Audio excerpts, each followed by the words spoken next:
เสียงมันคือเป็นกล่องๆดอกต้องให้มันเสียงคือเครื่องนั้นยังมาเศร้าจังมวน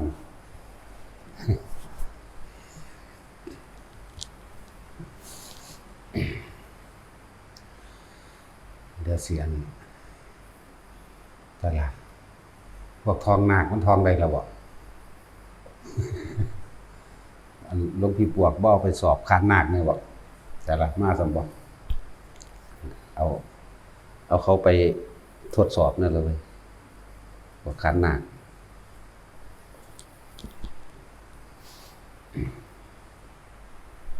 อยู่หลายมือแล้วมันพ่อใดเรามั่งป่านนี่เนาะ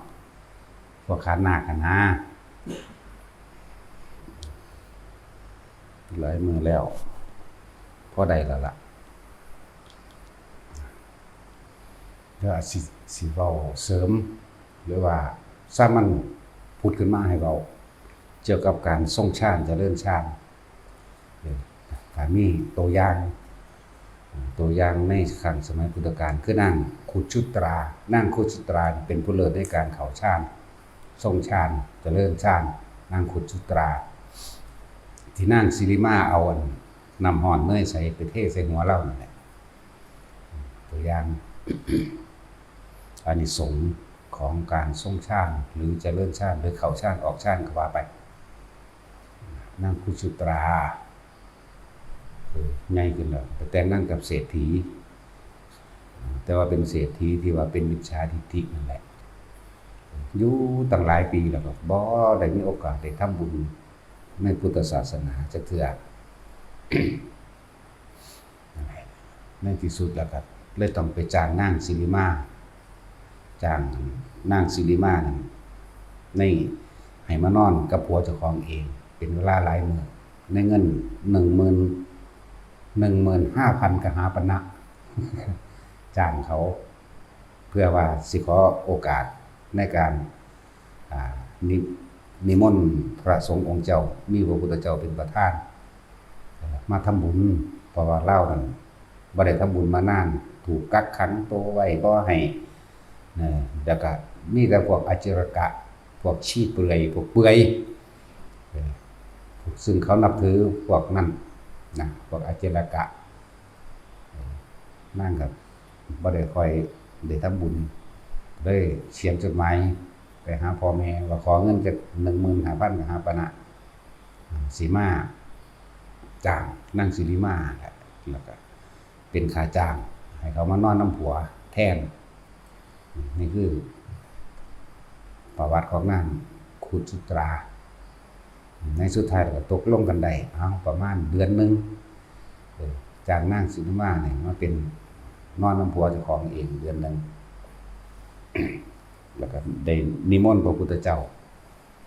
มารับภัตตาหารเป็นอาทิตย์ละ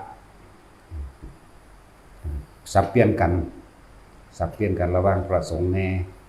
พระพุทธเจ้าถึงมามื้อสุดท้ายแล้วสับเปลี่ยนกันกับพระสงฆ์องค์เจ้าเสมอแต่ละมื้อแต่ละเว้นเล่าค่ะขมุกขมุมอยู่กับการเป่าไฟทำอาหารหน้าดำคำเครียดแต่ว่านั่งมีความสุขเลื่อนเลิศบนเทิงแต่ว่าทรงฌานตลอดเด้จำว่าทรงฌานตลอด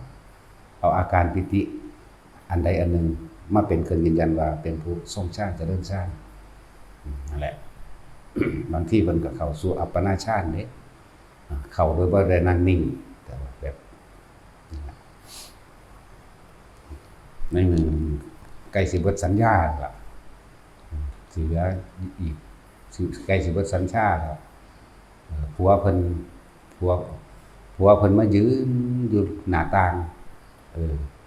เห็นเมียน่ะเอามือเสร็จเหือตามคิ้วตามหน้าผากดำหน้าดำมอมแม่มว่ายังไงมอมแม่ม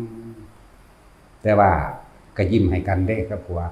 แล้วเพิ่นมีความสุขผัวเพิ่นก็ยิ้มใส่แต่ว่าในใจของผัวว่าโอ้ยโง่เอ้ยแทนที่จะมีความสุข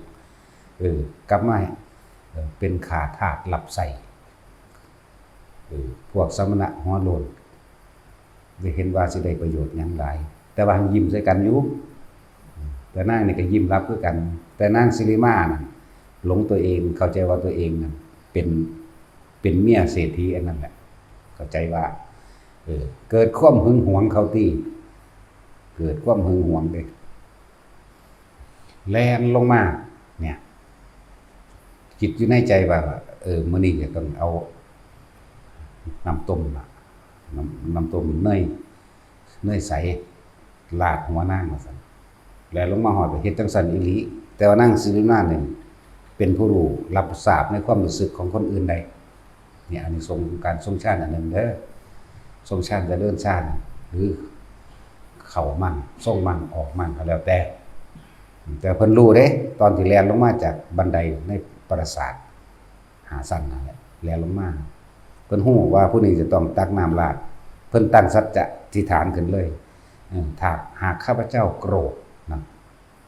หากข้าพเจ้าโกรธแม้เพียงวาระจิตใดวาระจิตหนึ่งความคิดใดความคิดหนึ่งขอให้น้ำร้อนนั้นจงลวกให้ข้าพเจ้าได้เกิดความเจ็บปวดแสบร้อน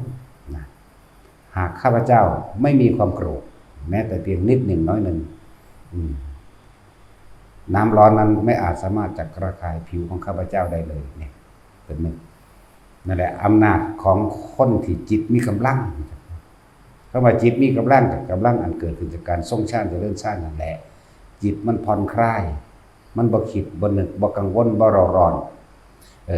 บ่มีความคิดในการที่ไปทำลายบุคคลผู้ใดผู้หนึ่งให้เสียชีวิตทรัพย์สินเลยเป็นเมตตาในตนเองเลยเกิดกลายเป็นเมตตาโดยบ่ต้องบอกว่าเมตตาก็ได้เลยเป็นกรุณาเลยเป็นมุทิตาเลยเป็นอุเบกขาเป็นนิโตนี่คืออานิสงส์ของการทรงชาติเจริญชาติ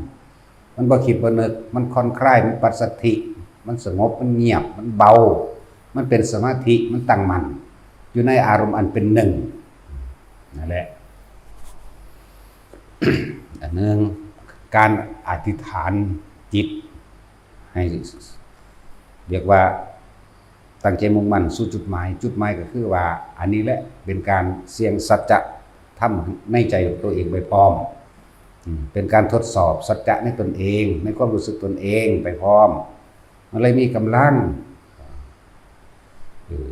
หนึ่งจิตเด็ดปัสสัทธิเกิดความสงบเย็นผ่อนคลายบ่มีความกังวลใดๆทั้งสิ้นแม้สิทำงานเราเป่าไฟเราเฮ็ดนั่นเฮ็ดนี่เตรียมภัตตาหารแต่ละมื้อแต่ละเว้นไว้ถวายหมู่ภิกษุสงฆ์ทั้งหลายแล้วเฮ็ดขมุกขมุมแต่เรามีความสุขเด้แหละแต่ว่าในมื้อสุดท้ายนั่นแหละสุดท้ายที่ถึกเราก็เลยอธิษฐานจิตจึงบอกว่าคนทรงชาติเจริญชาติเมื่ออธิษฐานจิตนึกคิดนั่นเองอธิษฐานจิตก็เลยมันเป็นยังไงมันก็เป็นแบบนั้นแหละเป็นจริงนะแล้วนึกคิดโดยการทดสอบบารมีตนเองมั่งทดสอบสัจจะคือความจริงภายในของตนเองมั่งนางสิริมาฮอดกับตักเอาน้ำร้อนเทราดหัวเรา2 ขัน 3 ขันเขาเด้แต่ว่านั้นบ่ได้มีความร้อนอีหยังเลยนั่นคือสัจจะบารมีคือความจริงภายในความรู้สึกของเราก็เป็นจริงน้ำร้อนจึงบ่อาจสามารถทำลายหรือละลายผิวของนางได้เลยเกิดความเย็นขึ้นในกายซะโดยซ้ำไปนั่งคุณสุตานี่ก็บ่มีจิตอาฆาตแต่แม่นมีแต่ความเมตตานั่นแหละแล้วก็เลยเป็นผู้เลิศในทางเมตตานำในการทรงชาติเจริญชาติและเป็นจิตที่ประกอบไปด้วยเมตตาพระพุทธเจ้าตั้งเอตทัคคะให้เป็นผู้เอตทัคคะในทางเข้าฌานเจริญฌานจิตที่ประกอบไปด้วยเมตตาอยู่แล้วก็เข้าฌานเจริญฌานไปเลยนะทรงนั่นแหละรักษาไว้รักษาความรู้สึกที่เป็นกลางๆต้องบอกว่าคนวิสัยของคนได้ฌานมันจึงเฮ็ดอีหยังแบบประหลาดกว่าหมู่ได้กว่าหมู่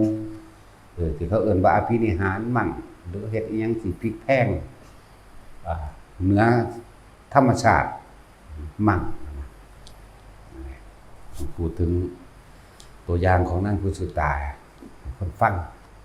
ขนาดน้ำร้อนยังบ่อาจสามารถระคายผิวได้เฮ็ดให้เกิดความร้อนได้นี่คือผิดธรรมชาติตามธรรมชาติน้ำก็ต้องร้อนแต่ว่านั่นคือสัจจะในตัวเองก็แม่นสัจจะบารมีในตัวเองแล้วก็เป็นอานุภาพแห่งการทรงชาติเจริญชาติก็แม่นเป็นหยังคือเน้นแต่ละคน และอานิสงส์ของการทรงสร้างเจริญชาติของแต่ละคนบ่ค่อยเจ็บบ่ค่อยป่วยบ่ป่วยโรคใหญ่ๆนั่นแหมเป็นหวัดเป็นไอก็เป็นธรรมดาดอกอันนั้นซั่นเป็นโรคเป็นภัยอันที่เฮ็ดให้เสียชีวิตหรือที่หนักๆจังซี่นะมันบ่ค่อยเป็นดอกเพราะว่าตัวนี้มันเกิดเป็นบุญอันเกิดจากความสงบในการทำสมาธิหรือทรงการเจริญชาติจนเกิดสมาธิจิตตั้งมั่นบุญตัวนี้สิสกัดกั้นกรรมเก่าอกุศลกรรมเก่าไม่อาจสามารถทำอะไรเราได้ในขนาดนี้มันเลยว่าคอยเจ็บปล่อยป่วยเว้าให้เข้าใจง่ายว่าเจ้ากรรมนายเวรถ้าเกิดว่าถึงเวลาสิเอาคืนซึ่งกันและกันแต่ว่าเฮาคันมีบุญตัวนี้อันเกิดจากความสงบโดยการทรงสร้าง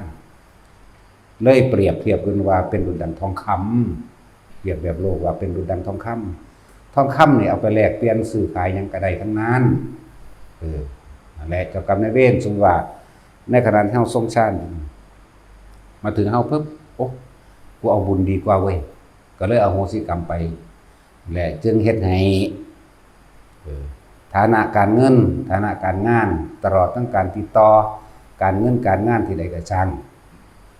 เกิดความสมหวังในโภคทรัพย์สมหวังในโภคทรัพย์ ต่อจิตใจคนมันบ่ได้คิดกับวนกับว่ายในความอยากได้อยากเป็นความโลภมันเกิดบ่ได้เหลือตั้งแต่อันสิ่งที่ว่าสัมมาอาชีโวก็ว่าไปเป็นจิตใจมันได้พักผ่อนก็ว่าไปนั่นแหละโรคภัยไข้เจ็บก็บ่ค่อยเป็นแล้วซึ่งทำการชิ้นใดส่วนมากไปในทางที่สำเร็จแต่ก็ล่ะนั่นแหละเป็นในทางที่สำเร็จบัดสิเว้าเรื่องนางคุจุตาต่อเมื่อเทน้ำใส่หน้าใส่หัวเราบ่แล้วน้ำร้อนบ่อาจสามารถระคายเคืองผิวได้เลยเกิดกลายเป็นความชุ่มเย็นและบำรุงผิวไปเลยเฮ็ดให้ผิวพรรณเพิ่นผุดผ่องใสขึ้นเป็นที่น่าอัศจรรย์คนใส่ของนางคุจุตาลุ่มกระถือทำลายตีนั่งคิดได้บัดนี้อ้าวกูนี่ถือเขาจ้างมากกูเป็นแค่ว่านั่งบำเรอโสเภณีเองนี่หว่าได้คิดได้ก็เลยนางคุจุตานี่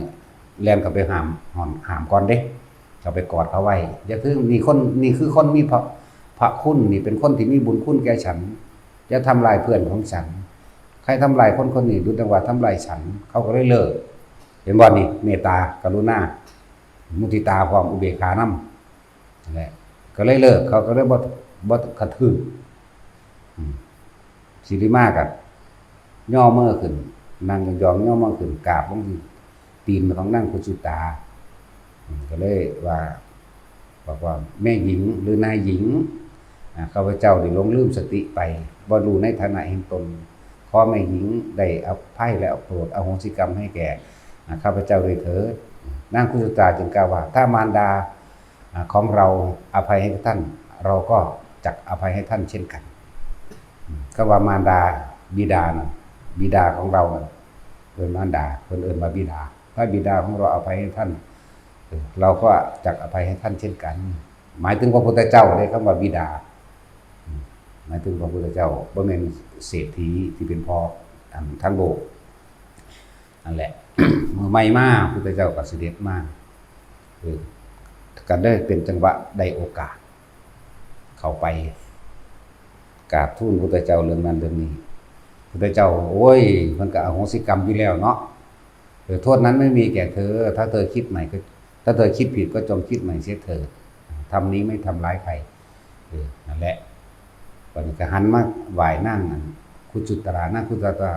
บิดาของเราให้อภัยเธอแล้วเราก็ให้อภัยเธอเช่นกันกับบิดาของเรา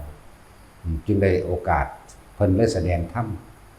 ในการที่แสดงธรรมนั่งสิริมาเลยบรรลุโสดาบันแต่ว่านั่งคุจุตราในตำราบอกว่าบรรลุพระสกิทาคามีเป็นขั้นที่2ก็สิแม่นตัวคนที่บรรลุโสดาบันคุณธรรมของโสดาบันศีลบริสุทธิ์ไม่คิดทำลายเบียดเบียนใครให้ผู้ใดผู้หนึ่งชี้อยู่ทรัพย์สินตลอดทั้งคนและสัตว์2ยอมรับความตายเป็นธรรมดาบ่มีความเครือบแคลงและสงสัยเรื่องของความตายแต่คนอื่นตายมีความเสียใจมากนิดหน่อยเราดึง จิตกลับขึ้นมาได้ท่านนั่นแหละ แล้วก็ไม่สงสัยเรื่องของกรรมหรือเชื่อธรรมเอาธรรมเป็นใหญ่เชื่อธรรมเชื่อกรรมเชื่อผลของกรรมบ่สงสัยลังเลในเรื่องของกรรมพร้อมแต่ทุกอย่างจะมีเหตุนั่นแหละนี่คือคุณธรรมของพระโสดาบันเด้อที่เพื่อเขาเจ้าแปลว่าถือถึงพระรัตนตรัยเป็นที่หนึ่งที่เขาเจ้าแปลมาในตำราว่าจังซั่นไม่สงสัยในคำสั่งสอนพระพุทธเจ้ากับแม่นอยู่บ่ผิดพระพุทธเจ้าสอนความจริงให้เชื่อกรรมเชื่อผลของกรรมกับแม่นหรือถึงว่าไม่สงสัยในธรรมเชื่อกรรมเชื่อผลของกรรมก็ได้บ่สงสัยในคำสอนพระเจ้าก็ถูกได้ทั้งนั้นนี่คุณธรรมพระโสดาบันศีลบริสุทธิ์บ่สงสัยเรื่องความตายคือยอมรับตามความเป็นจริงว่าทุกคนเกิดมาต้องตายนี่อันที่3นั่นแหละจังหวะนี้คือคุณธรรมพระโสดาบันนะเพราะเข้าใจว่าศีลบริสุทธิ์เชื่อกรรมเชื่อผลของกรรมไม่สงสัยเรื่องแห่งธรรมสัตว์ทั้งหลายต้องมองเป็นไปตามกรรมแล้วก็ย่อมรับความตายบ่ถกเถียงที่เขาเจ้าแปลมาว่าพระโสดาบันละสักยะทิฏฐิไม่ถูกอันที่แปลมายังไม่ถูกถ้าละสักยะทิฏฐิทั้งหมดต้องเป็นอนาคามีพูนแต่สิว่าละสักยะทิฏฐิทั้งหมดนั่นแหละบ่แม่นเด้อว่าย่อมรับความตายนึกถึงความตายหรือย่อมรับความตายบ่หวั่นไหวกับความตายแค่นี้บ่แม่นละสักยะทิฏฐิถ้าละสักยะทิฏฐิโหมันอนาคามีแค่พอละรูปเวทนาสัญญาสังขารวิญญาณคุณมันต้องละอันประเภทนี้เหลือตัวเดียวนึงทำความเข้าใจกันไหม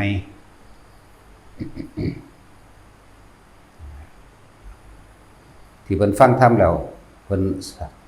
เรียกว่าเข้าถึงขั้นสกิทาคามีเนาะในตำราว่าสักยะทิฏฐิให้เปลี่ยนมาเป็นละสักยะทิฏฐินั่นคือว่ายอมรับความตายบ่มีเครือบแคลงสงสัยในความตายแล้วก็บ่หวั่นไหวกับความตายเรียกว่ายอมรับความตายนี่ศีลบริสุทธิ์บ่สงสัยเรื่องของกรรม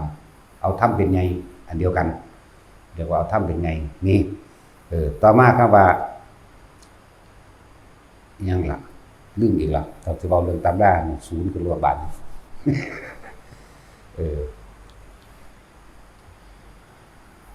สักยะทิฏฐิวิจิกิจฉาสิประตูปามาสปฏิฆะปฏิฆะก็คือว่าบ่อาฆาตนะ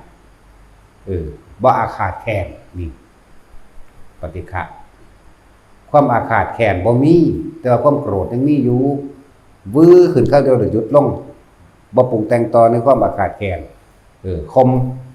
ต่อมาก็เรียกว่ากามราคะกามตัวนี้ก็คมไว้ได้แต่ว่าบ่ทันได้ขาดคุณธรรมของเพิ่นก็เลยไปถึงขั้นสกิทาคามีว่าซั่นเขาเจ้าว่านั่นแหละนี่คือคุณธรรมของนางขุดชุตราสักยะทิฏฐินี่เปลี่ยนใหม่บ่แม่นละทั้งเบิดเพียงแต่ว่ายอมรับความตายบ่หวั่นไหวต่อความตายศีลบริสุทธิ์เชื่อกรรมเชื่อผลของกรรมอย่าว่าบ่สงสัยคำสอนพระเจ้าก็บ่ผิดแล้วก็ปฏิฆะบ่มีความอาฆาตเลยอาฆาตสาปแช่งบ่มีกามมันนั่นแหละกามราคะคมใดคือบ่ค่อยมีอารมณ์มีอยู่บ่ทันได้ขาดถ้ามันขาดแล้วมันอนาคามีพุ่นแล้ว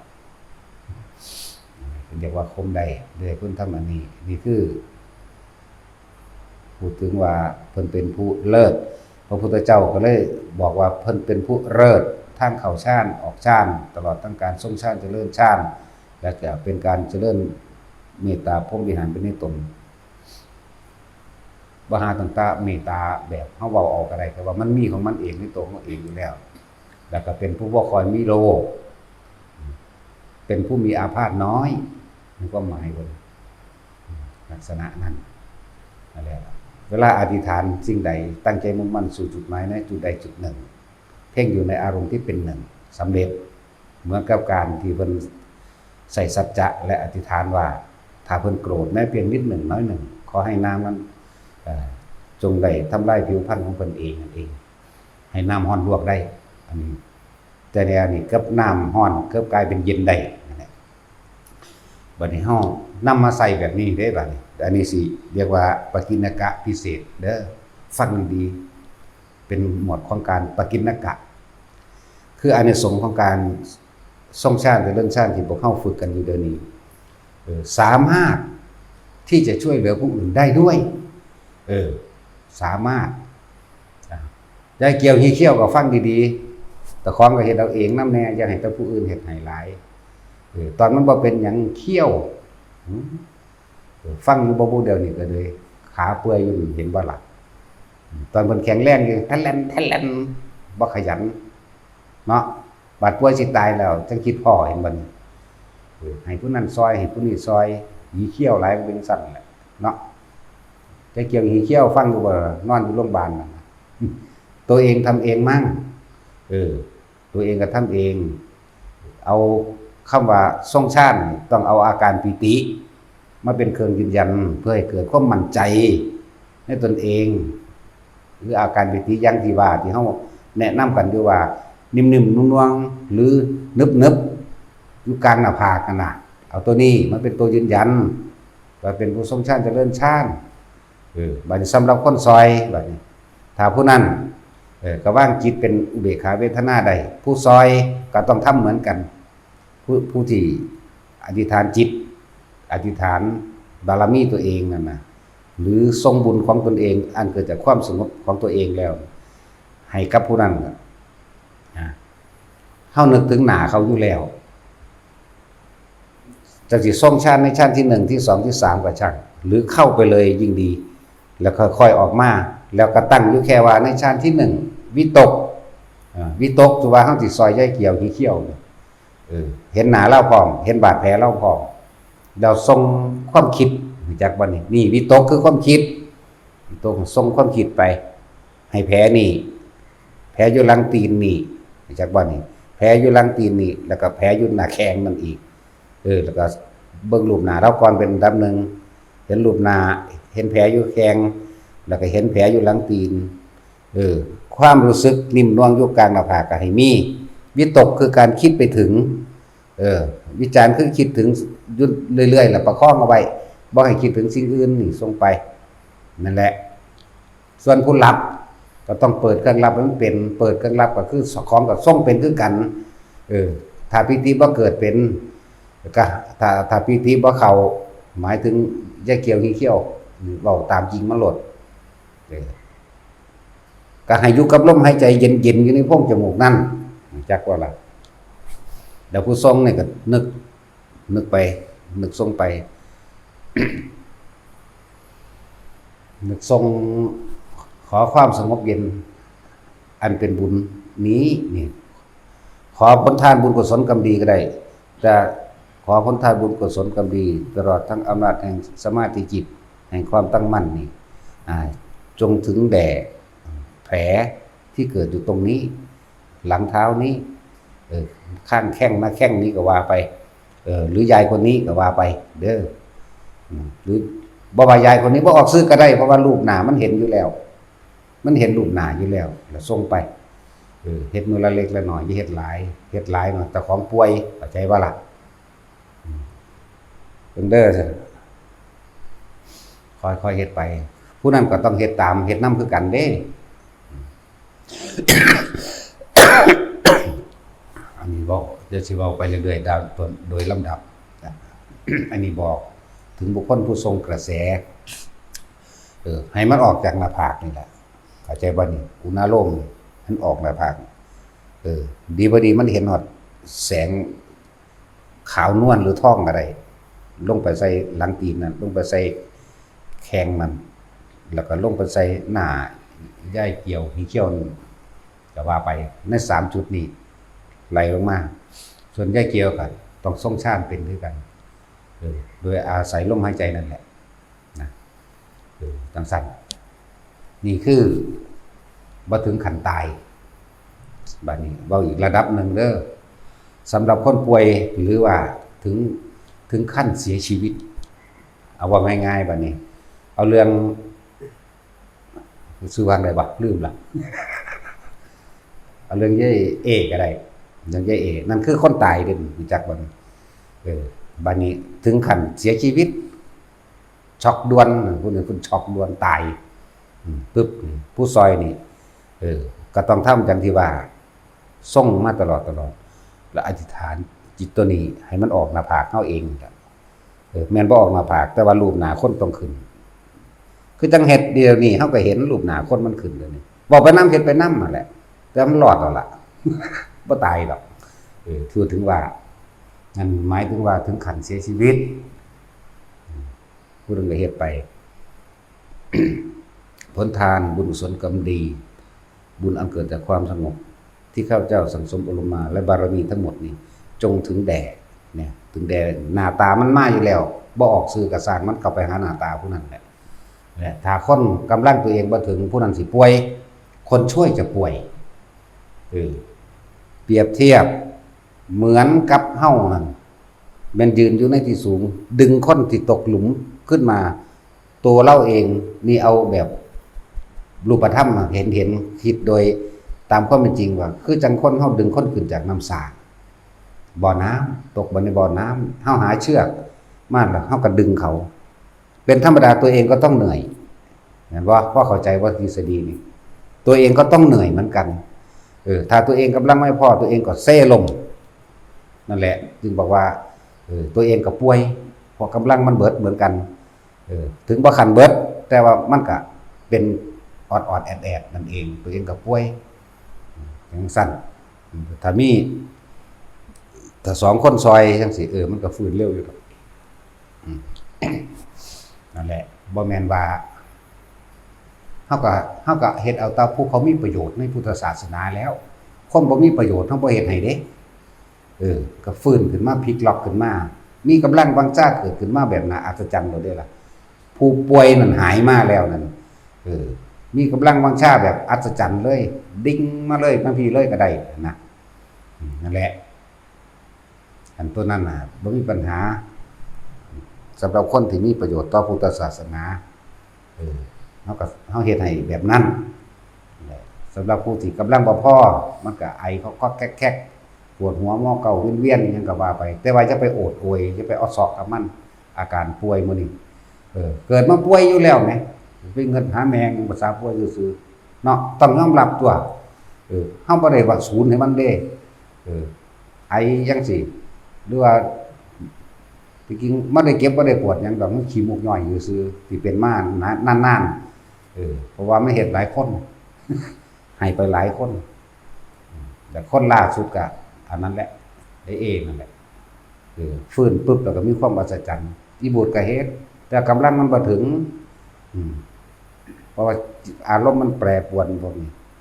หรือว่ามันท่านเศร้าเป็นมึนบ่แล้วหรือมีอยู่ก็บ่ฮู้จักล่ะขนาดเฒ่าปานนี้ล่ะแต่บ่เป็นหยังดอกงามคือเก่าล่ะ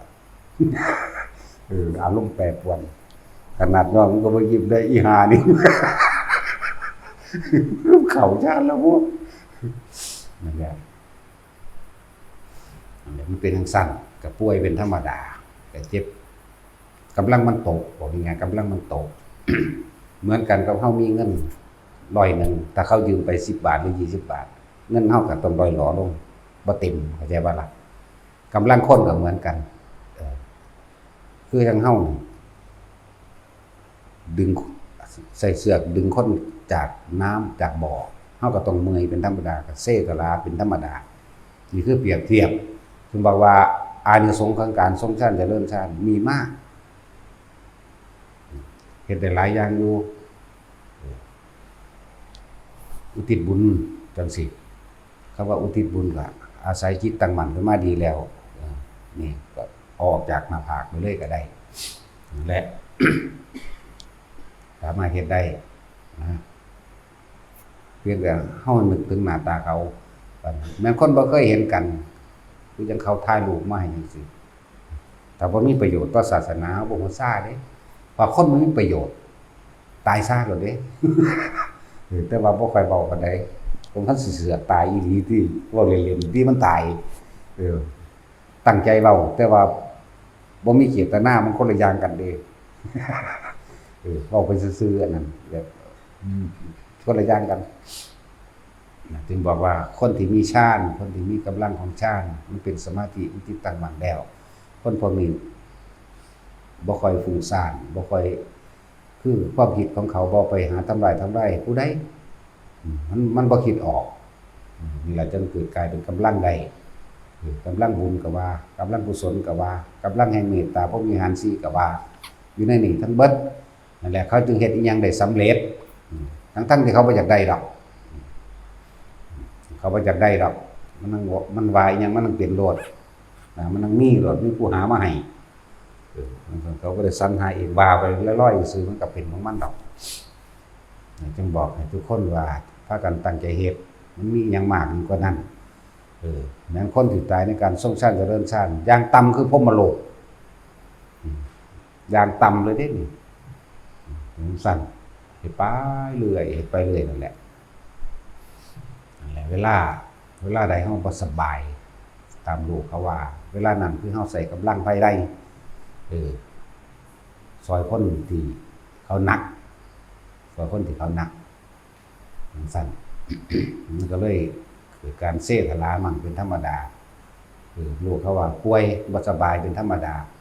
อันนี้มันเป็นแบบนี้เรียกว่าปกิณกะหรือบ่มีในตำราแต่ว่าก็เป็นประสบการณ์ส่วนตัวบอกให้ฟังถ้าเฮาป่วยหนักๆถึงขั้นตายก็อีกอย่างนึงแต่ซ้ำมื้อนี้ก็ซอยผู้อื่นมันก็เลยต้องเสียกำลังเป็นธรรมดาเสียกำลังมันบ่เสียไปไสดอกว่ามันก็สร้างออกมาได้คราวเดียวถ้าผู้นั้นหายปุ๊บเฮาก็หายคือกันหายนั่นแหละจังว่าอันนี้บอกฟังผู้อันเฮ็ดอยู่เรื่อยๆป่วยเด้บ่ธรรมดาเด้บ่แม่นอิหยังสิบอกเขาเอาเด้คนบ่มีประโยชน์ต่อศาสนาหรือบ่แม่นคนที่บ่มีบุญคุณต่อเฮาจะไปเฮ็ดอยู่สนใจอยู่สิมาเป่าให้แน่หรือบ่เป็นตาสร้างติ่งพื้นแมงโลดสิเป่าหยังน่ะจริงๆเขาเจ้าบ่ได้เป่าดอกผู้เขาจะเฮ็ดจริงๆเขาเจ้าอาศัยกำลังฌานเองจับปึ๊บปิติขึ้นทั้งหน้าผากปั๊บเขาเจ้าอธิษฐานเขาไปใส่เอาเองดอกนั่นแหละเป่าเป็นกุศโลบายซื่อๆดอกบัดนี้เลยมีคนออกไปเรียนแบบบอกคาถานั้นคาถานี้พุ่มๆพำๆแต่เขาทำท่าเป่าเพียงจังซี่ที่มันบ่เศร้าบ่มันมีกำลังหยังมีแต่กำลังตัณหา มีแต่ความอยากได้มันแล้วพอ3 เดือนก็เศร้าเองแล้วเนาะตัดสินเศร้าเองเด้ก็จังซั่นนั่นแหละทำจิตให้มันตั้งมั่นอาศัยการทรงฌานเจริญฌานเมื่อจิตมันตั้งมั่นอีกแล้วอาการปิติเกิดแม้นสิขึ้นทั้งหัวก็สร้างอยู่กลางหน้าผากก็ตามเพียงแค่ปฐมฌานนั่นแหละวิตกคือการนึกคิดถึงนะสื่อจอเข้าไปในภาพบุคคลผู้เฮาสิซอยบุคคลที่เฮาต้องการช่วยเหลือเขาภาพมันก็เกิดขึ้นในตาเฮาเองนั่นแหละนิ่มๆน้องๆอยู่กลางหน้าผากไปดีบ่ดีมันเป็นแสงขาวพุ่งไปบางคนกำลังได้สำนั้นบางคนก็เป็นเหลืองนวลเหลืองนิ่มนวลเนียนพุ่งออกไปนั่นแหละเป็นสั้นแหละ จนนั้นผู้ป่วยจริงๆกับมาปฏิบัติธรรมอยู่แล้วก็พ่อเข้าใจอยู่แต่ว่าผู้บ่รู้จักหยังนี่น่ะไอ้ซอยกูแน่ถ้าเขาบ่เฮ็ดให้ก็ด่าเขาอีกง่านี่ว่าเด้เหยียบคอตัวเองยังบ่ซอยเหลือตัวเองแล้วสิผู้ใดซอยเนาะอย่างซั่นล่ะแต่เขาก็มีทุนเดิมอยู่แล้วแต่เฮาก็มีทุนสูงกว่ามันเติมกันมันก็เต็มได้ของพวกนี้เบิดบ่เป็นดอกก็ถือว่าเบิดแต่ว่าก็เสียกำลังอยู่ซื่อๆเรื่องมันขึ้นมาใหม่ยิ่งแข็งแกร่งกว่าเก่าดอกยิ่งซอยคนแบบนี้แข็งแกร่งกว่าเก่าแต่หาก็เลือกอย่าเมตตาแบบโง่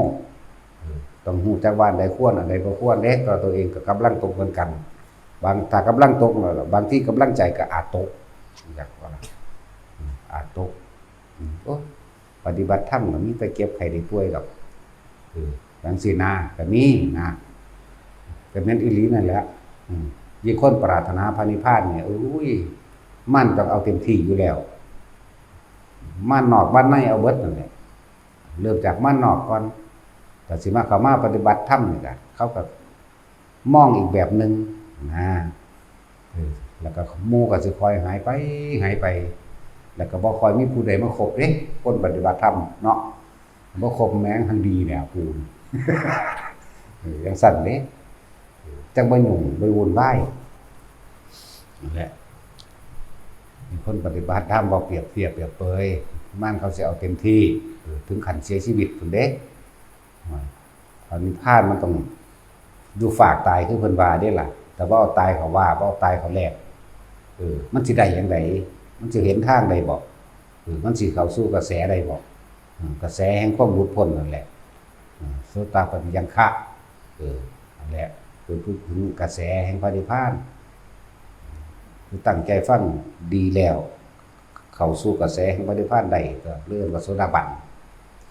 ว่าคลุ้มไว้คำว่าโสดาบันเป็นคำใหญ่เป็นคำคลุ้มไว้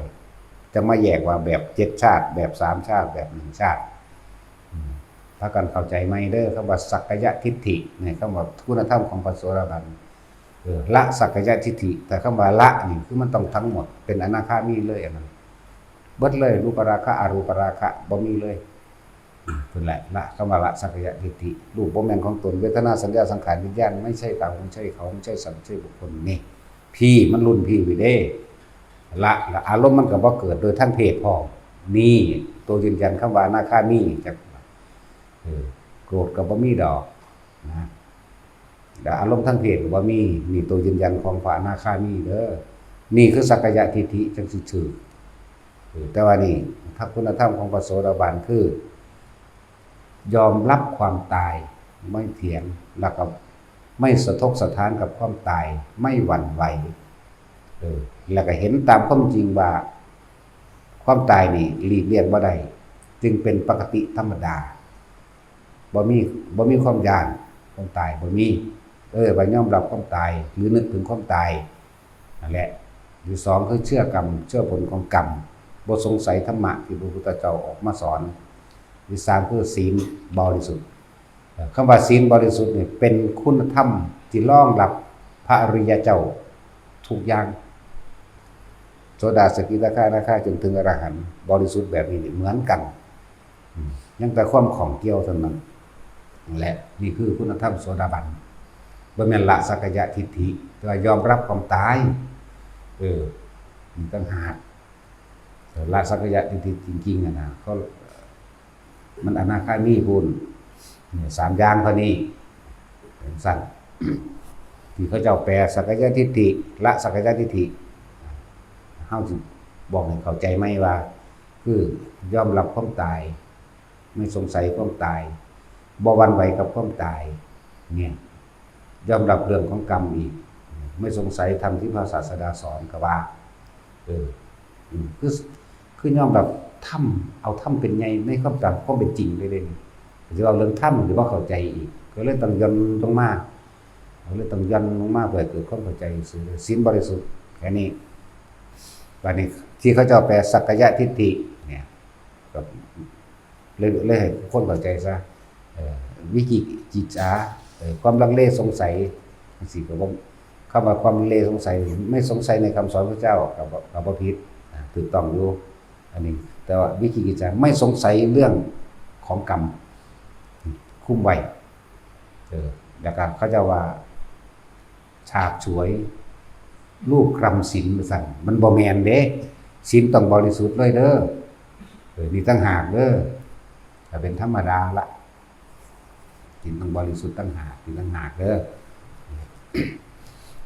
เมื่อพูดถึงอานิสงส์ของการทรงฌานเจริญฌานจิตมันตั้งมั่นดีแล้วมันก็มีกำลังเมื่อมันมีกำลังแล้วสติเฮาก็ไวขึ้นหมายถึงนึกถึงลมหายใจมันหรือสิอุณโลมก็แล้วแต่มันมีกำลังแล้วมันก็สามารถเห็นอนิจจังเห็นทุกข์เห็นอนัตตา เกิดเห็นความเกิดดับของจิตเร็วขึ้นจนขึ้นว่าหยุดมันได้จากบ่ล่ะนั่นแหละแบบนั้นว่าทุกคนเป็นหยังคือเน้นย้ำตัวนี้แหละมันก็เหมาะสมกับทุกคนก็เป็นของที่ทำได้ง่ายเป็นของเฮ็ดง่ายเพราะว่าบ่มีผู้ใดบังคับบ่มีผู้ใดต้องการให้ผู้ใดบังคับไผตัวเองต้องบังคับตัวเองแล้วก็มันสามารถที่สิสัมผัสรู้สึกได้ตามที่เพิ่นบอกนี่แหละถ้าผู้ใดฝึกเป็นแล้วก็รู้จักตัวลมเย็นเข้าออกบ่คิดถึงสิ่งใดเลยอาการปิติเกิดเมื่ออาการปิติเกิดแล้วก็มันก็สุขเอกคตาตัวบัดนี้ความรู้สึกของเฮาก็รับความรู้สึกได้บัดนี้เอาลมเย็นก่อนนี่ก็ลมหายใจเย็นวืดวาดไปมาเอานิ่มๆลงๆอยู่หน้าผากเด้อนี่อันนี้เฮาหมายเอาแบบระบบเทคนิคระบบเทคนิคเฮาบ่ได้เอาแบบปกติอานาปานสติ16ขันธ์มันยืดก็บ่ผิดดอกแต่ว่าเฮาเอาระบบนี้รัดเอาเลยว่าให้ทุกคนเฮ็ดแบบมื่นตาเด้อเหลือบตาดูปลายจมูกตนเองแล้วหายใจเข้าถ้าคนคิดมากก็เลยต้องเอาคำคิดมาแทนด้วยอาการคิดว่าหายใจเข้าพุทหายใจออกโทหายใจเข้าพุทหายใจออกโทแต่ว่าลืมตาดูปลายจมูกตัวเองก้มจักน้อยเพื่อบ่ให้คอมันตึงมันเก็บมันแต่นานมามันสิบ่สบายตาเพื่อให้ตาสบายแบบสบายก้มลงเบิ่งปลายจมูกตัวเองแล้วหายใจเข้าพุทหายใจออกโทเข้าพุทออกโทเข้าพุทออกโทบ่เกิน5 นาทีดอกแต่เฮาบ่คิดเสียหยังซะเลยต่อไปนั้นน่ะก็เลยเกิดความนิ่มๆนวลๆหรือนึบๆหรือตึงๆตรงกลางระหว่างคิ้วหรือหน้าผากนั่นเองนี่คือเอิ้นว่าชั้นขั้นต้นปฐมฌานภาษานั้นว่าวิตกวิจารปิติสุขเอกคตาเอกะแปลว่าหนึ่งอารมณ์ตั้งมั่นเป็นหนึ่งนี่แหละไปฝึกเอายืนเดินนั่งนอนให้คล่องเสียก่อนส่วนชั้นที่2อันน่ะเดี๋ยวมันเป็นขึ้นเองดอกไม่คิดบ่มีความคิดชั้นที่2ย่างไปธรรมดานึบขึ้นกลางคิ้วกลางหน้าผากเฮาเองดอกนี่จึงบอกว่าปีติสุขเอกคตาชั้นที่3ในภาษาเพิ่นว่าสุขเอกคตาคือความสงบนั่นแหละสุขก็ดีสุขอันเกิดจากความสงบอันยังสิไปเสมอด้วยเกิดจากความสุขใดที่จะเสมอด้วยความสงบไม่มีก็เรียกว่าสุขเอกคตาในความรู้สึกของเฮาโล่งโปร่งโล่งเบาๆก็เรียกว่าจิตก็เบากายก็เบาซึ้งลึงก็ว่ามันเกิดจากคำเทียบเด้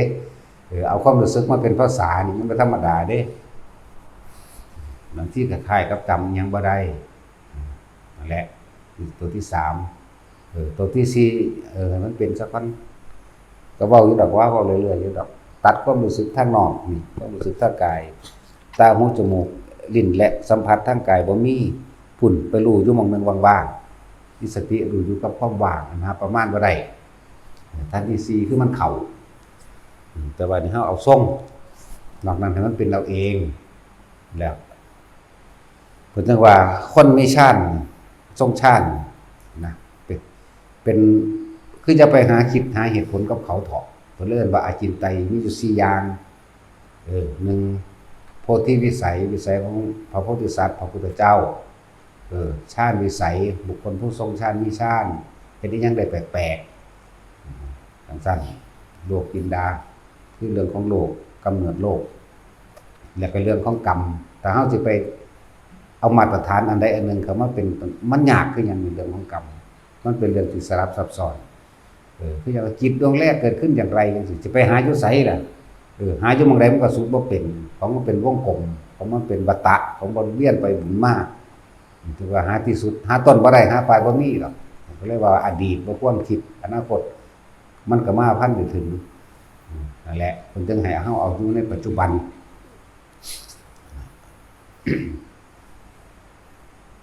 ชื่อว่าชั่วเขาเจ้ามีฤทธิ์มีเดชหรือยังก็แล้วแต่ก็อาศัยฌานเบิดนั่นแหละอาศัยฌานเบิดนั่นแหละอาศัยการเพ่งอยู่ในความรู้สึกที่เป็นหนึ่งสะก่อนมันก็ค่อยเป็นไปนั่นแหละแม่นมีหรือบ่มีก็จังเถอะก็ต้องมีคือเก่าพวกสุขวิปัสสกะก็ต้องมีฌานคือเก่า แต่จิตมันบ่ตั้งมั่นน่ะเป็นสมาธินั่นน่ะมันจะเอาหยังไม่เห็นความเกิดดับในความคิดของเจ้าของเองก็มีคือเก่าหรือว่าสมถะหรือวิปัสสนาก็คือต้องตีคู่กันไปการทรงฌานเจริญฌานตัวนี้เริ่มว่าสมถะกับวิปัสสนาตีคู่กันไปบ่มีอะไรยิ่งอะไรย้อนมันถึงจะเป็นไปถ้าได้ยิ่งเกินไปบางคนก็มักเข้าฌานและติดความสงบแบบนั้นไปเลย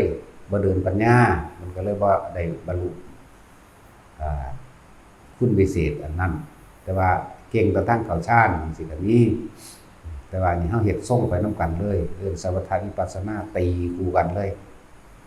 เฮ็ดไปนั่นแหละความรู้สึกเจ้าของสิบอกเจ้าของเองดอกว่าเจ้าของบรรลุธรรมอันใดก็ดีบ่ต้องไปถามไผเฮาไปตอบเจ้าของเองเมื่อรู้ว่าสิ้นแล้วก็รู้ว่าสิ้นแล้วตัวเพื่อเอาผู้ใดมายืนยันใหม่นั่นแหละ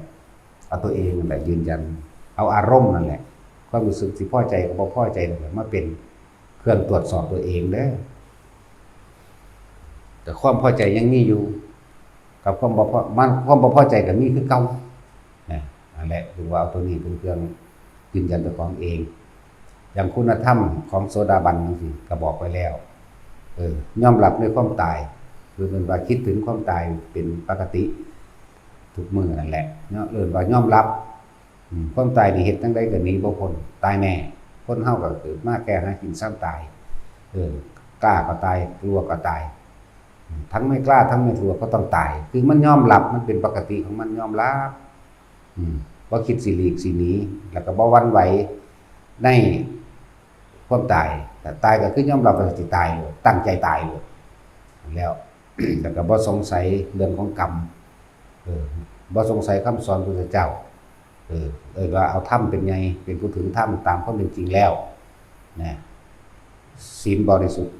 นี่แหละสัพพะสิโรโหตุปรามาสเป็นผู้ไม่มีความประมาทแล้วในเรื่องของศีลหมดความประมาทแล้วเป็นผู้มีศีลที่ตั้งมั่นเป็นหยังหลักเป็นผู้ศีลบริสุทธิ์นั่นแหละถ้าสิเว้าสมาทานแต่ละอีหยังล่ะเจตนาไตรวิรัตสมุจเฉทไตรวิรัตเป็นสมุจเฉทศีลแบบเป็นปกตินี่คือธรรมโสดาบันสกิทาคามีก็คือเป็นผู้บ่มีความอาฆาตปฏิฆะบ่มีความอาฆาตถึงสิมีความโกรธอยู่ก็จบเร็วแต่ว่าบ่อาฆาตบ่สาปแช่งนะกามราคะนี่ก็ข่มได้ซื่อๆบ่แม่นขาดถ้าว่ายับขึ้นไปอีกอันนี้รูปราคะบ่มีความยินดีพอใจในรูปอรูปราคะบ่มีความยินดีพอใจในอารมณ์เนี่ยก็จังเป็นธรรมของพระอนาคามีนั่นแหละสกิทาคามีว่าไปแล้วอนาคามีว่าไปแล้วอรหันต์บ่มีอารมณ์ความรู้สึกในความพอใจและบ่พอใจอีหยังคือบ่มีความยินดีในโลกนี้อีกแล้วเห็นโลกเป็นสุญญตาอยู่ในวิโมกข์ทั้ง4นั่นแหละจิตวิโมกข์มั่งยังวิโมกข์มั่งล่ะอันนี้มิตะวิโมกข์มั่งล่ะแล้วแต่นั่นแหละคือว่าอยู่กับความว่างสิเว้าไปตามโลกทำท่าศูนย์ซื่อๆดอกแต่ว่าว่าจังซั่นมันก็บ่เลิกนะเหมือนกันนั่นแหละกับพวกเฮาถูกรังแกเป็นทางเฮาก็บ่ตอบโต้เลยทันทีเพราะเรารู้เราผ่านอะไรมามากต่อมากเรารู้ว่าอะไรควรหรือไม่ควรเฮาก็ให้อภัยมาตลอดนั่นแหละจังซั่นแต่ว่าอีกฝ่ายหนึ่งไม่ยอมเลิกลาเฮาก็จำเป็นต้องปกป้องตนเองเป็นธรรมดานั่นแหละความว่าปกป้องตนเองบ่แม่นแต่เฮาเด้มันเยอะๆในหลายๆคนนั่นเฮ็ดเพื่อผู้อื่นว่าทุกๆหลายๆคนยังมีความหวังหรือว่าเป็นอยากเป็นที่พึ่งอยู่เฉพาะเฮานั่นโอ้โหบ่เฮ็ดหยังก็ได้บ่แม่นหนีเขาแต่ว่าปกป้องเขาด้วยการหนีก็ได้บ่อยากให้เขาบาปเฮาก็หนีไปแล้วก็เอาไปนี่ที่จริงไม่ใช่กลัวไม่ใช่กล้าพร้อมนั่นแหละแต่ว่านี่ก็เป็นธรรมดาปกป้องไว้เพราะเป็นสถานที่รองรับคนตกทุกข์ได้ยากคนเดินทางไกลคนไฟถ้ำก็ว่าจึงต้องปกป้องตนเองแต่บ่ใส่วางสิผมบ่เข้าใจหรอก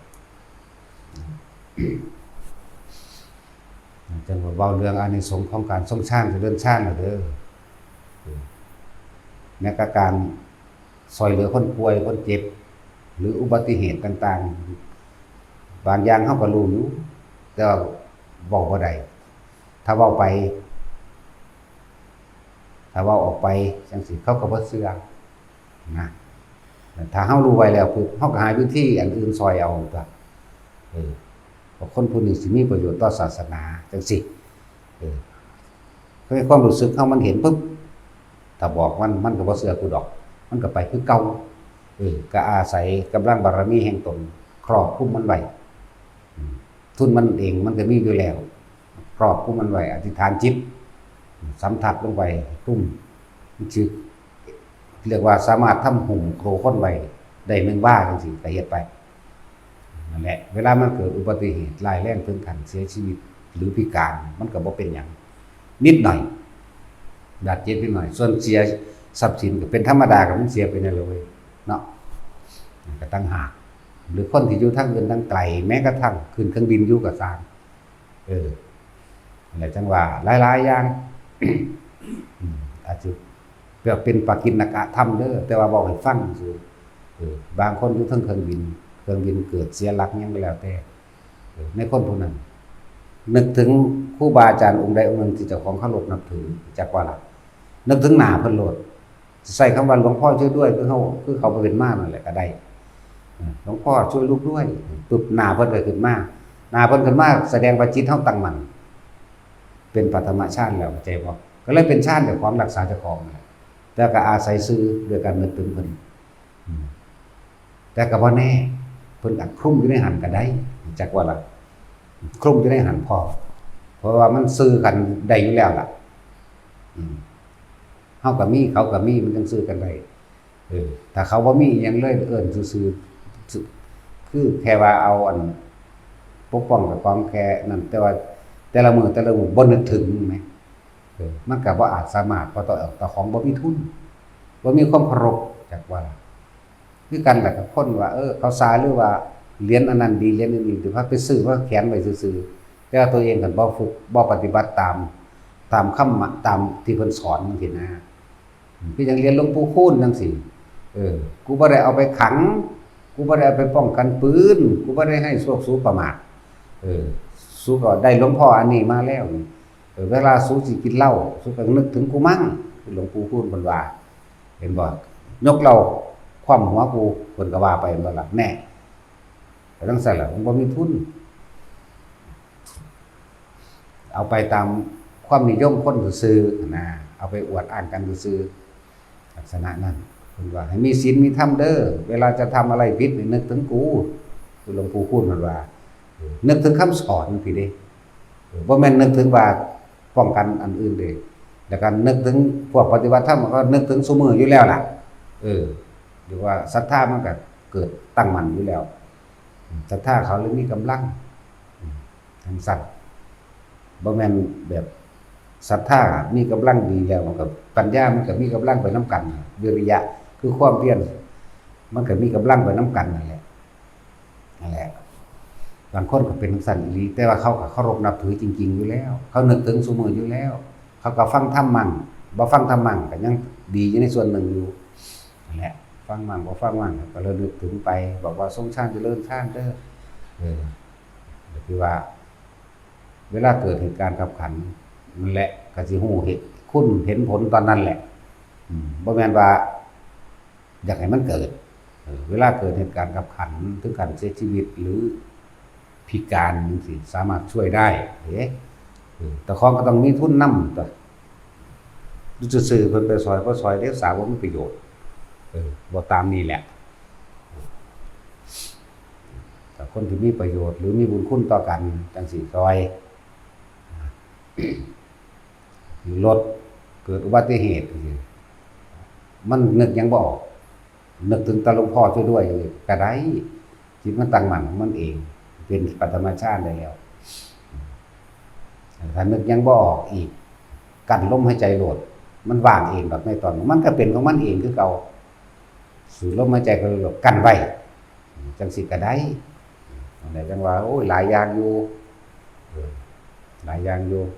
ะไรจังว่าวิสัยของผู้ได้ฌานเฮ็ดยังได้แปลกๆรอดก็รอดแบบปาฏิหาริย์ ก็เลยย่อมความดีความชั่วกับคำว่าปาฏิหาริย์แท้ที่จริงก็เจ้าของนั่นแหละเฮ็ดเอาเองบ่แม่นเหรียญองค์นั้นเหรียญองค์นี้แล้วก็บ่แม่นหลวงพ่อองค์นั้นองค์นี้ก็เจ้าของนั่นแหละใช่บ่ล่ะจังว่าแต่ละคนฝึกไปเรื่อยตัวอีกอย่างอานิสงส์บาดสิตายมาส่งฮอดพรหมโลกพุ่นเด้มันบ่ได้แม่นว่าสิเฮ็ดเอาแค่นี้เด้ยิ่งประเภทว่าได้ยินได้ฟังธรรมอยู่แล้วสามารถต่อข้างบนได้อีกเด้เวลาใดก็ที่เฮาสวดมนต์สาธยายธรรมของพระพุทธเจ้าเหมือนกับการเฮานี่แสดงธรรมแทนพระพุทธเจ้าเด้เทวดาบ่ว่าสิสั่นใดก็สร้างจำน้อมสวดลงมาที่จะฟังหรือมารวมเลยล่ะจักบ่ล่ะบางองค์บางยังให้ไว้ก็มีเด้เทวดาก็ให้เด้มันซาบซึ้งในรสพระธรรมจักว่านั่นแหละมันซาบซึ้งเกิดความปลื้มปิติไปเราเปรียบเทียบถึงสั่นแหละให้แบบนั้นบ่แม่นให้เสียใจบ่ลงนรกดอกแบบมันซาบซึ้งเปื่อมันแต่คนมาเห็นเฮาซื่อๆก็ยังให้ได้แม่เนาะเห็นซื่อๆก็ให้สะอึกสะอื้นก็มีแล้วก็อธิบายบ่ถูกพร้อมแบบนั้นแหละเป็นปิติไปเลยนั่นเขาก็เป็นปิติแบบนั้นให้ของเขาคือปิตินั่นเองนั่นเรียกว่าแต่ละวัดเด้อพวกเราพากันสวดมนต์แน่คำว่าสวดมนต์น่ะมันเป็นการแสดงคำสอนของพระพุทธเจ้าเป็นกระบอกเสียงของพระพุทธเจ้าอานิสงส์ก็ได้แก่ตนเองบ่แม่นไปเที่ยวหาขอนั่นขอนี้จากผู้นั้นจากผู้นี้ทุกคนเฮ็ดได้เสมอกันอยู่แล้วคนเหมือนกันเป็นหยังเฮ็ดบ่ได้แล้วบ่แม่นสิสร้างนั่นสิสร้างนี่แล่นเที่ยวหาขอหาแพแล้วจังซั่นก็มันมาเองดอกถ้าแต่ของมีแล้วจักว่ากำลังคิดกำลังทำแต่ของมีแล้วกำลังแห่งกำลังฌานกำลังศีลกำลังสมาธิมันมีแล้วมันก็สิมาเอาเองดอกว่าเฮาแค่นึกอย่างเฮ็ดมันก็เป็นของมันเองดอกพากันไหว้พระสวดมนต์แน่หมู่ภิกษุสงฆ์ทั้งหลายบทใดก็สั่งเธอล้วนแล้วแต่น้อมไปสู่การระลึกนึกถึงบุญคุณพระพุทธเจ้าเมื่อระลึกนึกถึงบุญคุณเจ้าน้อมเข้าไปสู่ความจริงคือสิ่งที่พระพุทธเจ้านำมาสอนหมู่เทวดาอินทร์พรหมทั้งหลายก็ฟังทั้งเบิดนั่นแหละพระเจ้าบ่ฮู้บ่ว่าพระอินทร์เขาไหว้ไผพระอินทร์กับลูกน้องบริวารพระเจ้าไหว้ไผรักษาไผบุคคลมีศีลธรรมคนทำประโยชน์เพื่อโลกเลี้ยงมารดาบิดาด้วยแล้วก็เลี้ยงครอบครัวโดยสุจริตเพราะว่าผัวว่าเมียนี่เวลาเขาที่ออกตรวจนี่คนที่สวดมนต์สาธยายอยู่หม้องใดก็สร้างปึ้งมาโลดเขาจะมารับเขาจะแยกภาคมารับมันทั้งนี้มาดอกและอานิสงส์มันต่างหลายสวดมนต์ก็ดีบ่แม่นว่าบ่ได้หยังเด้คนบ่มีตาก็ว่าบ่ได้หยังแล้วเนาะคนมีตามันก็ฮู้อยู่ว่ามันมีหยังได้หยังมากกว่านั้นอีกคำว่าสวดมนต์พุทธเจ้าก็อาศัยแสดงธรรมพุทธเจ้าแสดงธรรมบัดนี้เพิ่นตายแล้วเพิ่นบ่ได้มาแสดงแล้วพวกเฮาเลยเอาธรรมที่เพิ่นแสดงนั่นน่ะมาสาธยายต่อจากบ่ล่ะมาสาธยายมาบอกต่ออย่างสั้นอะไรผมบอกว่าพากันสวดมนต์แน่พากันภาวนาดูโยมแน่ทำสมาธิแน่คิดตั้งมั่นแน่แต่บุญมันเกิดขึ้นแบบนี้คือความสงบใต้ตัวเองเกิดความสงบแล้วมันก็ได้เห็นอย่างหลายๆอย่างนั่นแหละเห็นตามความเป็นจริงเห็นอนิจจังเห็นทุกข์เห็นอนัตตาเห็นสัตว์โลกเป็นไปตามกรรมเห็นหอดกรรมของผู้อื่นล่ะโอ้มันเห็นแบบนี้มันเลยไปแบบนี้ล่ะมันตกนรกแบบนี้มันเป็นเปรตแบบนี้พวกนี้ถือกันมรรคผลนิพพานเพราะว่าทำอนันตริกรรมแบบนี้หรือพวกนี้โอ้ไปดูถูกพระว่าถึงขันอนันตริยกรรมก็สร้างเลยกันมรรคผลในศาสตร์นั้นๆของเจ้าของไปก็มีสินะหลายแบบนี่ว่าเห็นกรรมของเขาก็ได้สิทั้งที่ไม่อยากเห็นหลายอย่างจะดอกเห็นนี่ยังแปลกๆก็ว่าไปมาพากัน คำว่าสาธยายธรรมหรือสวดมนต์เป็นการแสดงธรรมของพระพุทธเจ้าเด้อถึงแม้ว่าหมู่เราสาวกเพิ่นสิแต่งขึ้นมาใหม่ก็สร้างก็เป็นการระลึกนึกถึงบุญคุณของพระพุทธเจ้าคือบทพระหงส์มหากรุณีโกจังซี่ก็เป็นการแต่งขึ้นมาใหม่แต่ว่าเป็นการแต่งโดยสัจจะเฮาระลึกถึงพระพุทธเจ้าว่าสนะนางกินจมาริกาแบบใดสนะสร้างนาราคิลิงแบบใดสนะพวกอันนิกร่นแบบใดสนะพญานาคอันนั้นอันนี้แบบใดนี่เป็นการสัจจะพูดไปตามความเป็นจริงแล้วถึงสิเป็นบทแต่งใหม่ก็ดีล้วนแล้วถ้าเป็นคนระลึกถึงบุญคุณเป็นคนที่มีความอ่อนน้อมถ่อมตนทำตัวนั่นน่ะลึกถึงคุณของเพิ่นกันแล้วบทใดก็สร้างบ่แม่นการขอร้องบ่แม่นการอ้อนวอนแต่ว่าเป็นการใส่สัจจะยิ่งเป็นบทที่พระองค์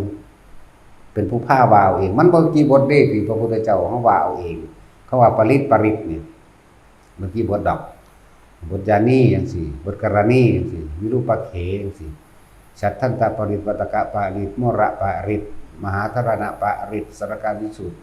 จังซี่แล้วส่วนทั้งปัญญาจังซี่ก็เป็นพัทธรรมจักรอนัตตรัตนะอธิตปริยยสูตรด้วยอายตนะหมู่นี้นั่นแหละเมื่อกี้บทดอกที่พวกเฮาสวดๆกันอยู่เดี๋ยวนี้แหละบางที่คำว่าอีหยังอาการวัตตาสูตรความเป็นมาและเหตุแห่งความสำเร็จเหตุแห่งความสำเร็จพระสัพพัญญุตญาณขององค์พระสัมมาสัมพุทธเจ้าทุกๆพระองค์เด่นถึงมันสิยาวแต่ว่าอานิสงส์มันมากเด้อพากันว่าไปโลดว่าไปในใจเฮานั่นแหละว่าไปสวดไประลึกนึกถึงไปเป็นความเป็นมาเพิ่นเรียกว่าอาการวัตความเป็นมาของการตรัสรู้สัมมาสัมโพธิญาณก็ว่าไปและพระสารีบุตรสำเร็จเป็นผู้ทูลถามว่ามีธรรมอะไรจะป้องกันบาปกรรมให้กับหมู่สัตว์ทั้งหลายแม้การสวดเพียงครั้งเดียวหรือการได้ยินเพียงครั้งเดียวแต่ในขณะที่ใจสิขาดตายระลึกถึงเพียงว่าอาการวสุตังมังรักขตุจังสิสามารถป้องกันนรกได้ถึง90แสนกับปาทุ่มขึ้นหลายเนี่ย91กับมัน90แสนดอกอาจสิเขียนเบอร์ไว้ก็ได้ผู้แต่งก็บ่ว่าแต่สวดไปเถอะป้องกันบาปธรรมบ่ให้ตกนรกมันว่าแบงซั่นก็สิแม่นตัวทำมันไปค้างอยู่สวรรค์ชั้นใดชั้นหนึ่งมันอาจจะผ่านไปอีกเท่าใด90กับก็ได้ก็สิเป็นความเพิ่นนั่นแหละนะบางทีเอาน้ำผ้าเฮ็ดทีเดียวนี่คือจังพวกเฮาก็ฟังคำแปลของสราการวิชาสูตรเบิ่งได้เป็นเนาะบ้านใดเมืองใดอยากให้เจริญด้วยโภคทรัพย์ต่างๆเจริญด้วยเรียกว่าต้นอ้อยต้นฝ้ายหรือช้างม้าวัวควายสัตว์ในบ้านต่างๆไม่โทมนัสขัดใจสัตว์เลี้ยงทั้งหลายอยู่ในโอวาทฟังความเฮาเขาหน้าน้ำสามปลายังก็ว่าไปบ่ได้อึดบ่ได้อยากฝนก็ตกต้องตามฤดูกาลก็ว่าไปพากันเฮ็ดเอาตัวในมหาธารณปริตนั่นมันพึงตายด้วยตกน้ำด้วยไฟไหม้มันพึงตายด้วยหอกดาบเล่าแหลมและปืนไฟไม่พึงตายด้วยยาพิษมันตายด้วยพิษงูมันตายด้วยพิษนาคมันพึงตายด้วยหยังก็ว่าไปก็จังซั่นอันนี้เพิ่นว่าเฮาก็ว่าไปนำเพิ่นนั่นแหละนี่แหละในธารณปริตมั่งในสราการวิชาสูตรมั่งนะนั่นแหละจังว่าพากันเฮ็ดแน่มันได้แก่ตนเองมันบ่ได้แก่ผู้อื่นดอกบ่ต้องย่านเพิ่นได้ดีดอกเพิ่นบ่ได้ดีแล้วล่ะเพิ่นบ่มาเกิดแล้วพระพุทธเจ้าก็ดีเพิ่นตัดเป็นผู้บอกแล้วก็แล้วไปนั่นแหละจนแล้วถ้าเป็นของเจ้าของสมบัติเจ้าของสมบัติที่โจรลักไปบ่ได้ได้บุญบ่ได้คือเงินเด้บ่ได้คือหมกม่วงคือหน่อไม้เด้แต่หมกม่วงคนยังมาลักเอาได้หน่อไม้คนก็ลักเอาได้แต่บุญอันเกิดจากความสงบของตนบ่ว่าสิด้วยวิธีใดก็ตามบุญอันเกิดจากการให้ทานบุญอันเกิดจากการรักษาศีลบุญอันเกิดจากยังละภาวนานี่ไผก็ลักไปบ่ได้นั่นแต่เพียรพยายามเอาตามความเป็นจริงเลยนั่นแล้วเป็นของเจ้าของเบิดเฮ็ดได้ก็สร้างถ้ายังมาเกิดอีกก็ทุกข์อีกคือเก่าหม่องบ่ทุกข์มีหม่องเดียวทั้งนั้นทุกข์ทั้งนั้นเกิดเป็นหยังก็สร้างเกิดจากกะแก่ แล้วก็เจ็บป่วยเราก็พัดพรากจากสิ่งที่รักและสิ่งที่รักก็พัดพรากจากเฮาพอบ่ได้อยากได้หยังบ่ได้ดังใจพวกเฮาก็ทุกข์อยู่คือเก่าสุดท้ายก็ตายคือเก่านี่บ่ได้ตายคือใหม่ได้ตายคือเก่าจังว่าล่ะมันเจียกเวียนว่ายแต่เกิดมันของเก่าเด้พอเกิดพอตายเด้ละของเก่านั่นเลยสัญญานั่นแหละดับให้มันเป็นนี่สอนอยู่ซุมื้อบอกอยู่ซุมื้อแนะนำอยู่ทุกมื้อคือคำถามเขาว่าอยากให้แม่งดำๆไปเฮ็ดจังไดก็ทรงชาติเจริญชาติแล้วอธิษฐานจิตทรงบุญให้เขาขอผลทานบุญกุศลกรรมดีที่ข้าพเจ้าก็ทำมาแล้วตั้งแต่จนถึงปัจจุบันนะจนถึงหมู่แมลงทั้งหลายเหล่านี้เถิดนึก 2-3 ครั้งเฮ็ดจัก3มื้อมันก็ไปดอกบ่ต้องไปฉีดยาฆ่าแมลงมันดอกไม่ว่าสิเจ็บไม่งอดงูหรือสัตว์หยังต่างๆมันมาหาเฮามันไต่เฮาไปซื่อๆมันก็ไปมันบ่กัดดอกมันสิไปเฮ็ดไปนี่คืออานิสงส์การทรงชาติเจริญชาติที่บอกมานี่ก็ต้องเอาบุญให้เขาบอกง่ายๆว่าเอาบุญให้เขาแต่ว่าบุญจักเป็นจังไดกันแน่ก็เลยต้องบอกว่าจังซี่ไว้ก็ฟังบ่เข้าใจก็ไปตายซะจังบ่บาปหลายเนาะแม่นบ่ล่ะอยู่หลายอยู่โดนหลายมันสร้างภพขึ้นมาอีกเท่าใดภพนับบ่ได้เนี่ยอธิบายขนาดนี้แล้วถอดออกจากสิ่งที่เห็นที่หูแล้วก็สิ่งของเป็นพร้อมแล้วก็อิงตำราไปพร้อมอยู่ได้ล่ะเดี๋ยวเขาสิว่านอกตำราก็เยอะนั่นแหละเอาสมทาน